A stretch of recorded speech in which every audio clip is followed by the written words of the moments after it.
ಇಲ್ಲದೆ ಹೋಗಿದ್ರೆ ಇವತ್ತು ಈ ಒಂದು ಕಾರ್ಯವನ್ನ ಒಬ್ಬ ಸಾಮಾನ್ಯ ವ್ಯಕ್ತಿ, ಒಬ್ಬ ಪುಟ್ಟ ವ್ಯಕ್ತಿ, ಒಬ್ಬ ಸರಳ ವ್ಯಕ್ತಿ ಇದನ್ನು ನೆರವೇರಿಸಿಕೊಡ್ತಿದ್ದಾನೆ ಅಂತ ಹೇಳಿದ್ರೆ ಬಹುಶಃ ಎರಡು ಕೈಗಳು ಸಾಕಾಗುವುದಿಲ್ಲ.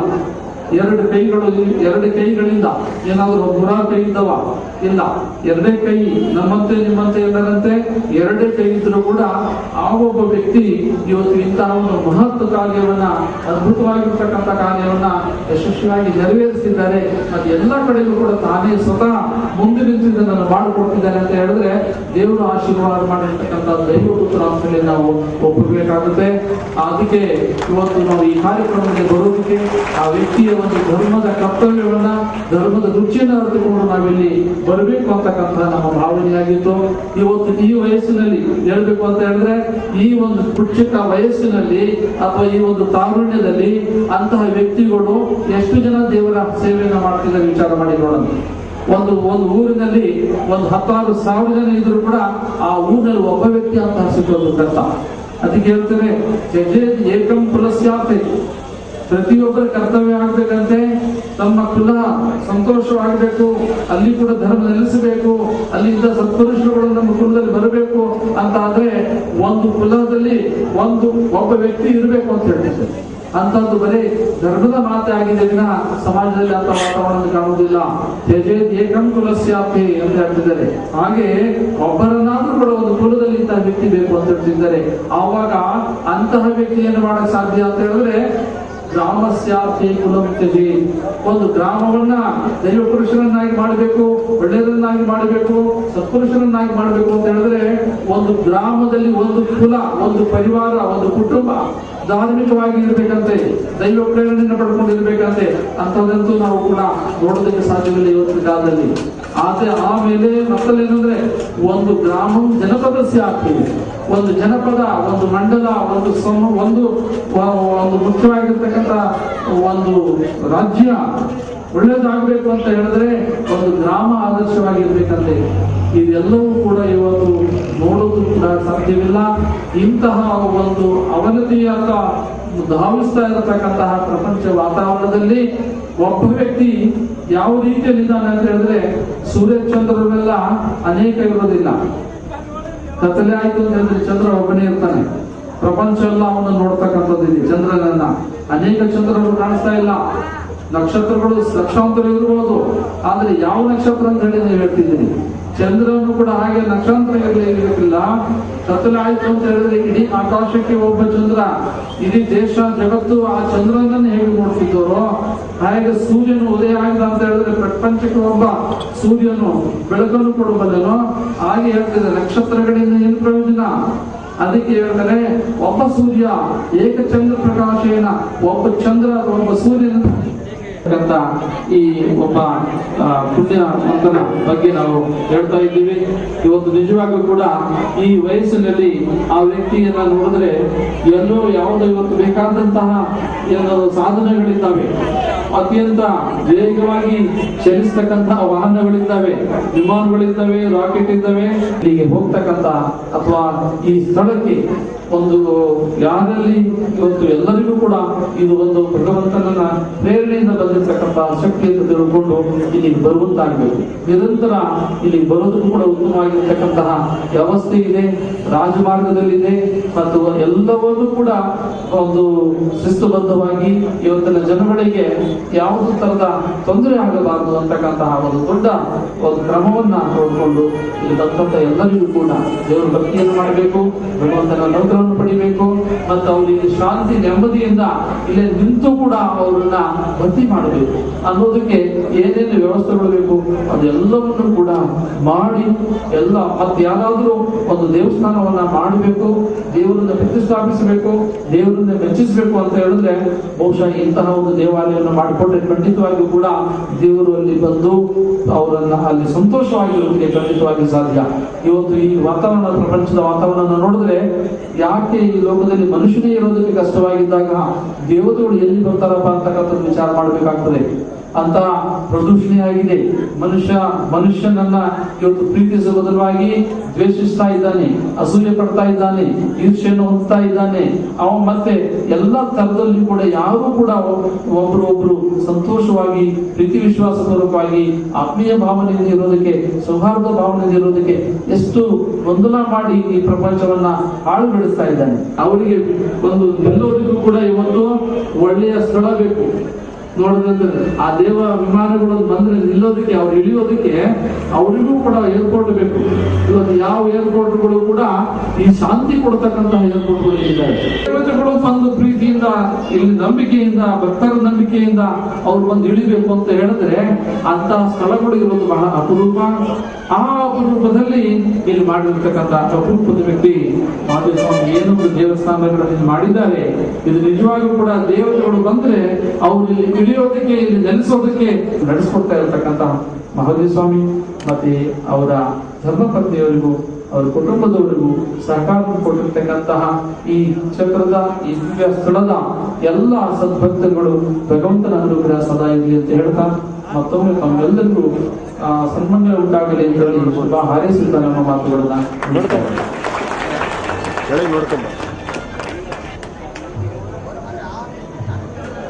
ಸದ್ಧರ್ಮ ಬಂಧುಗಳು, ಇದುವರೆಗೂ ಕನಕಗಿರಿ ಶ್ರೀ ಕ್ಷೇತ್ರದ ಸ್ವಸ್ತಿ ಶ್ರೀ ಶ್ರೀ ಶ್ರೀ ಭುವನ ಕೀರ್ತಿ ಭಟ್ಟಾರಕ ಭಟ್ಟಾಚಾರ್ಯವರೇ ಮಹಾಸ್ವಾಮೀಜಿಯವರ ದಿವ್ಯ ಅನುಗ್ರಹ ಪೂರ್ವಕವಾದ ಆಶೀರ್ವಚನವನ್ನು ತಾವೆಲ್ಲ ಕೇಳಿದಿರಿ.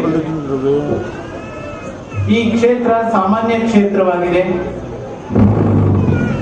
ಹೊರಗಡೆ ಊರು ಸ್ವಾಮೀಜಿಯವರು ಕಾಗಿನೆಲೆ ಮಹಾಸಂಸ್ಥಾನದ ಕೆಆರ್ ನಗರ ಶಾಖಾ ಮಠ ಇವರು ಆಶೀರ್ವಚನವನ್ನು ದಯಪಾಲಿಸಬೇಕು ಅಂತ ಹೇಳಿ ಪೂಜ್ಯ ಶ್ರೀಗಳವರ ಅಡಿದಾವರಿಗಳಿಗೆ ವಂದಿಸಿ ಅತ್ಯಂತ ವಿನಯಪೂರ್ವಕವಾಗಿ ಪ್ರಾರ್ಥಿಸಿಕೊಡುತ್ತೇನೆ. ಗುರುದೇವ ಮಹಾದೇವ ಗುರುದೇವ ಸದಾಶಿವ ಗುರು ಸಾಕ್ಷಾತ್ ಪರಬ್ರಹ್ಮ ತಸ್ಮೈ ಶ್ರೀ ಗುರವೇ ನಮಃ. ಬ್ರಹ್ಮಾನಂದಂ ಪರಮಸುಖದಂ ಕೇವಲಂ ಜ್ಞಾನಮೂರ್ತಿಂ ದ್ವಂದ್ವಾತೀತಂ ಗಗನಸದೃಶಂ ತತ್ವಮಸ್ಯಾದಿಲಕ್ಷ್ಯಂ ಏಕಂ ನಿತ್ಯಂ ವಿಮಲಮಜಲಂ ಸರ್ವಧಿ ಸಾಕ್ಷೀಭೂತಂ ಭಾವಾತೀತಂ ತ್ರಿಗುಣರಹಿತಂ ಸದ್ಗುರುಂ ತಂ ನಮಾಮಿ. ವಕ್ರತುಂಡ ಮಹಾಕಾಯ ಕೋಟಿ ಸೂರ್ಯ ಸಮಪ್ರಭಾ ಅವಿಘ್ನಂ ಕುರು ಮೇ ದೇವ ಸರ್ವಕಾರ್ಯೇಷು ಸರ್ವದಾ. ಸತ್ಯವಂತರ ಸಂಘವಿರಲು ತೀರ್ಥವ್ಯಾತಕೋ ನಿತ್ಯ ಜ್ಞಾನಿಯಾದ ಮೇಲೆ ಚಿಂತೆಯಾತಕೋ. ಹುಟ್ಟುತ್ತೇನು ತರಲಿಲ್ಲ, ಹೋಗುತ್ತೇನು ಒಯ್ಯಲಿಲ್ಲ, ಸುಟ್ಟು ಸುಟ್ಟು ಸುಣ್ಣದರಳು ಆಯಿತಿ ಜೀವ. ಹೊಟ್ಟೆ ಬಹಳ ಕೆಟ್ಟದೆಂದು ಎಷ್ಟು ಕಷ್ಟಪಟ್ಟರೇನು, ಬಿಟ್ಟು ಹೋಗುವಾಗ ಏನು ಬಟ್ಟೆ ಕಾಣದು. ಭಕ್ತ ಕನಕದಾಸರ ಅಡಿದವರಿಗೆ ನಮಿಸಿ ಕ್ಷೇತ್ರಾಧಿದೇವತೆ ಸಂತಾನ ಗಣಪತಿ ಸ್ವಾಮಿ ಅಡಿದವರುಗಳಿಗೆ ನಮಿಸಿ ಈ ಕ್ಷೇತ್ರದ ಸ್ಥಾಪನಾಚಾರ್ಯರಾದ ಶ್ರೀಯುತ ಶ್ರೀ ಮಹಾದೇವ ಸ್ವಾಮಿ ಅವರೇ,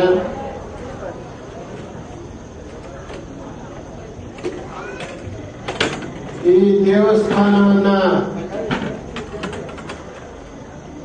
ಕಟ್ಟಡ ಮಾಡಿ ವಾಸ್ತು ರೀತಿಯಲ್ಲಿ ಭಕ್ತಾದಿಗಳಿಗೆ ವಿನಂತಿ, ದಯವಿಟ್ಟು ಭಕ್ತಾದಿಗಳು ಸ್ವಾಮಿಗಳನ್ನ ಆಶೀರ್ವಚನ ಆಗ್ತಾ ಇದೆ. ದಯವಿಟ್ಟು ಬಂದು ಕೂತ್ಕೊಳ್ಳಿ, ಅಲ್ಲಿ ಇಲ್ಲಿ ಹೋಗಬೇಡಿ, ದಯವಿಟ್ಟು ಮುಂದ್ಗಡೆ ಬಂದು ಕೂತ್ಕೊಳ್ಳಿ. ಗಣಪತಿ ವಿಗ್ರಹವನ್ನ ಪ್ರತಿಷ್ಠಾಪನೆ ಮಾಡಲು ಸುಮಾರು 7-8 ದಿನಗಳಿಂದ ಇನ್ನು ಮುಂದೆ ಇನ್ನೂ 7-8 ದಿನಗಳ ಕಾಲ ಇಲ್ಲಿದ್ದು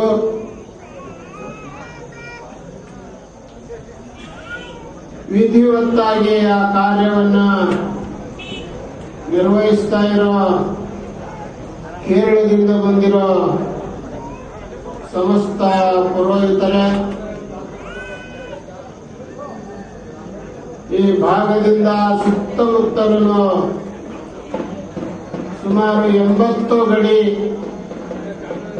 ದೇವರುಗಳನ್ನ ಹೊತ್ತುಕೊಂಡು ಬಂದಿರತಕ್ಕಂಥ ಸಮಸ್ತ ಭಕ್ತಾದಿಗಳೇ, ಶ್ರವಣಾಪೇಕ್ಷೆಯಿಂದ ಬಂದಿರೋ ಶಿವಸ್ವರೂಪಿಗಳೇ, ತಾಯಂದಿರೇ, ಮಕ್ಕಳೇ, ಈ ದೇವಸ್ಥಾನದ ಸಮಿತಿಯ ಸಮಸ್ತ ಸದಸ್ಯರೇ,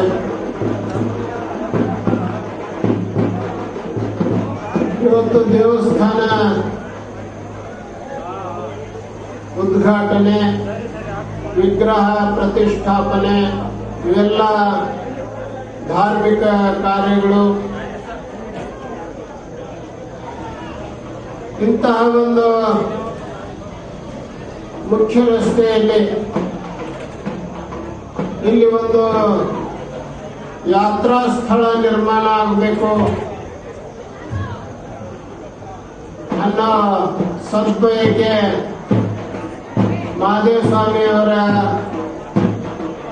ಹಾಗೂ ಅವರ ಕುಟುಂಬ ಎಲ್ಲ ಸೇರಿ ಇಲ್ಲಿ ಒಂದು ತೀರ್ಥಕ್ಷೇತ್ರವನ್ನ ಸ್ಥಾಪನೆ ಮಾಡತಕ್ಕಂಥ ವ್ಯವಸ್ಥೆ ಆಗಿದೆ.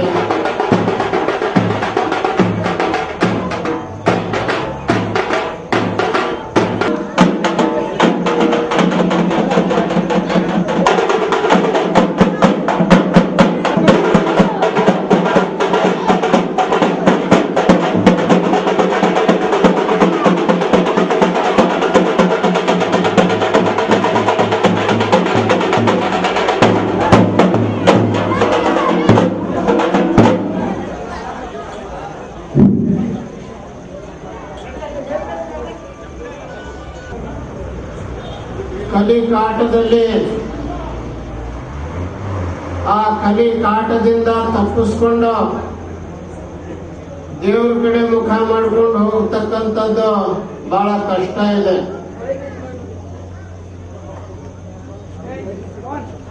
ಕಲಿಯುಗದಲ್ಲಿ ದೇವ್ರು ಬಹಳ ದೂರ, ಹಾಗಂತ ಅವನೇನು ನಮ್ಮ ಕೈ ಬಿಡಲ್ಲ. ಅವನ್ ಸೇವೆ ಮಾಡಿದ್ರೆ ಅವನು ಯಾವ್ದಾದ್ರೂ ಒಂದು ರೂಪದಲ್ಲಿ ಬಂದು ನಮ್ಮನ್ನ ಕಾಪಾಡ್ತಾನೆ. ನಾವಿಲ್ಲಿರ್ತಕ್ಕಂಥವ್ರು ಯಾರು ಶ್ರೀಮಂತರಲ್ಲ, ಆದ್ರೂ ಕೂಡ ನಮ್ಮ ಕೈಗೆ 4 ಕಾಸು ಬಂದ್ರೆ ಸಾಕು.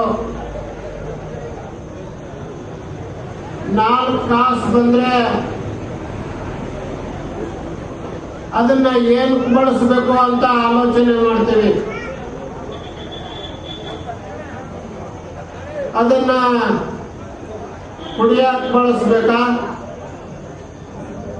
ಸೇದಕ್ಕೆ ಬಳಸ್ಬೇಕಾ,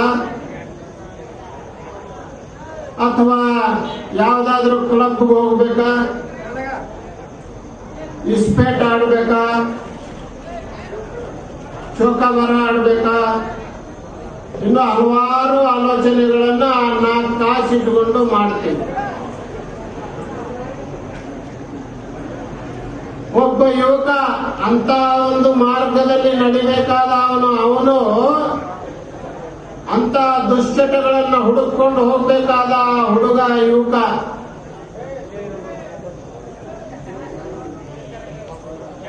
ಅವನು ಇಲ್ಲಿ ಈ ಸ್ಥಳವನ್ನ ತೀರ್ಥಕ್ಷೇತ್ರ ಮಾಡಬೇಕು ಅನ್ನೋ ಸದ್ಬಯಕೆ.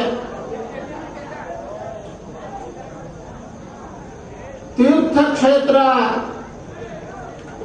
ಸತ್ಯವಂತರ ಸಂಘವಿರಲು ತೀರ್ಥವ್ಯಾತಕೋ.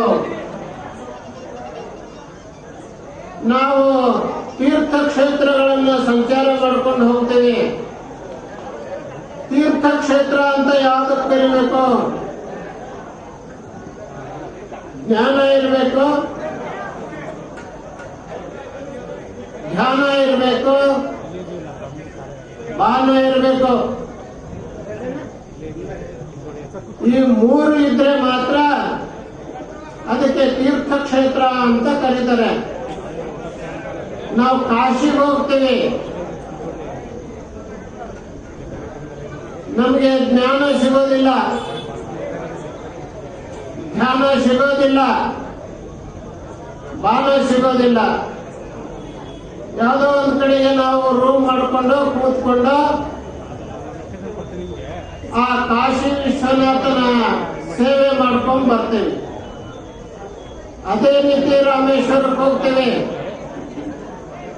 ಯಾಕೆ ಹೋಗ್ತೀವಿ? ಅದೊಂದು ತೀರ್ಥಕ್ಷೇತ್ರ ಅಂತ ಹೋಗ್ತೀವಿ. ಆದ್ರೆ ಜ್ಞಾನಿಗಳು ಅದನ್ನ ತೀರ್ಥಕ್ಷೇತ್ರ ಅಂತ ಕರೀಲಿಲ್ಲ. ಅದೊಂದು ಪುಣ್ಯಕ್ಷೇತ್ರ ಅಷ್ಟೇ. ಯಾವ ತೀರ್ಥವನ್ನ ಪಾನ ಮಾಡಿದ್ರೆ ಮನುಷ್ಯನಿಗೆ ಶಾಶ್ವತವಾದ ಸುಖ ಸಿಗುತ್ತೋ ಅದಕ್ಕೆ ತೀರ್ಥ ಅಂತಾರೆ. ಅದು ಯಾವುದರಿಂದ ಬರುತ್ತೆ? ಜ್ಞಾನ. ಹಲವಾರು ಮಹಾತ್ಮರುಗಳು ಬಂದು ಆ ದೈವದ ಸ್ವರೂಪವನ್ನ ಪ್ರತಿಪಾದನೆ ಮಾಡ್ತಾರಲ್ಲ, ಹೇಳಿಕೊಡ್ತಾರಲ್ಲ, ಅದಕ್ಕೆ ಜ್ಞಾನ ಜ್ಞಾನ ಅಂತ ಕರೀತಾರೆ. ಅಂತಹ ಒಂದು ದೈವದ ಅನುಷ್ಠಾನ ಮಾಡ್ತಾರಲ್ಲ, ಅದಕ್ಕೆ ಧ್ಯಾನ ಅಂತ ಕರೀತಾರೆ. ಈ ಎರಡನ್ನೂ ಮಾಡಬೇಕು ಅಂದ್ರೆ ನಮಗೆ ಊಟ ಇರಬೇಕು, ಅದಕ್ಕೆ ಬಾಣ ಅಂತ ಕರೀತಾರೆ. ಆ ಯುವಕ ಈ ಜಾಗದಲ್ಲಿ ಈ ಮೂರನ್ನೂ ಪ್ರತಿಷ್ಠಾಪನೆ ಮಾಡುವ ಆಸೆ ಇಟ್ಟುಕೊಂಡಿದ್ದಾನೆ. ಈಗಾಗಲೇ ಬಂದಂತ ಭಕ್ತಾದಿಗಳಿಗೆ 1000 ಜನ ಬರಲಿ, ಅವರಿಗೆ ಪ್ರಸಾದ.